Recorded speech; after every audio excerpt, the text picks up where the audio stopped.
इक्ष्वाकु कुल में एक राजा हुए जिनका नाम था निमि। निमि सिद्ध तपस्वी भी थे।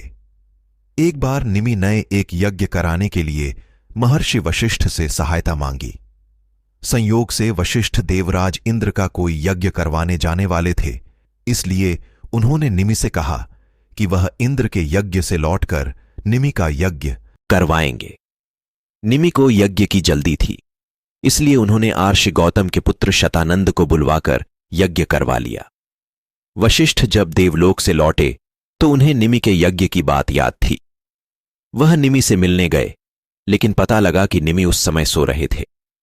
काफी देर प्रतीक्षा करने के बाद भी निमि शयन कक्ष से बाहर नहीं निकले तो वशिष्ठ को क्रोध आ गया और उन्होंने निमि को शाप देते हुए कहा, निमि, तुमने अभिमानवश मेरा अपमान किया है। मैं तुम्हें शाप देता हूं कि तुम्हारी इसी क्षण मृत्यु हो जाए। राजा होते हुए भी निमि के पास तप की शक्ति थी। उन्हें भी वशिष्ठ पर क्रोध आ गया। वशिष्ठ के शापवश मृत्यु को प्राप्त होने से पहले निमि ने भी उन्हें शाप दिया। महर्षि, मैं सो रहा था, इसलिए आपसे मिलने में विलंब हुआ। मैं निर्दोष हूं, फिर भी आपने मुझे शाप दिया, इसलिए मैं भी आपको शाप देता हूं कि मेरी मृत्यु के तुरंत बाद आपकी भी मृत्यु हो जाएगी। वशिष्ठ को शाप देने के बाद निमि की मृत्यु हो गई, और कुछ देर के बाद ही निमि के शाप के प्रभाव से वशिष्ठ ने भी अपने शरीर का त्याग किया।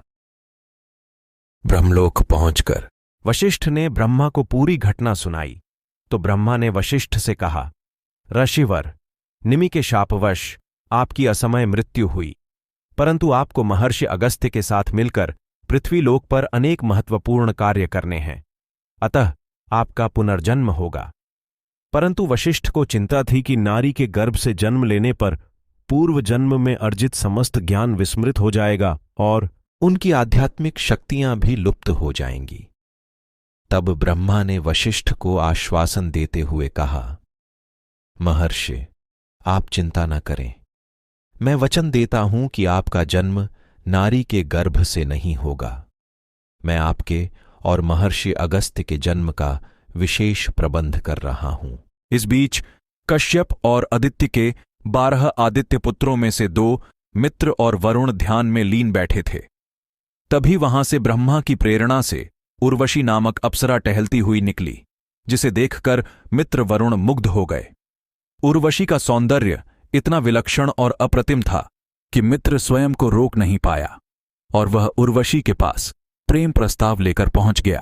परंतु उर्वशी को मित्र की अपेक्षा वरुण अधिक पसंद था, इसलिए उसने मित्र का प्रस्ताव अस्वीकार कर दिया। परंतु इतनी देर में मित्र की उत्तेजना अपने चरम पर पहुंच चुकी थी और उसका तेजस स्खलित होकर नीचे रखे एक कुंभ घड़े में जा गिरा। योजना भगवान ब्रह्मा की बनाई हुई थी, इसलिए उसमें चूक की कोई भी संभावना नहीं थी।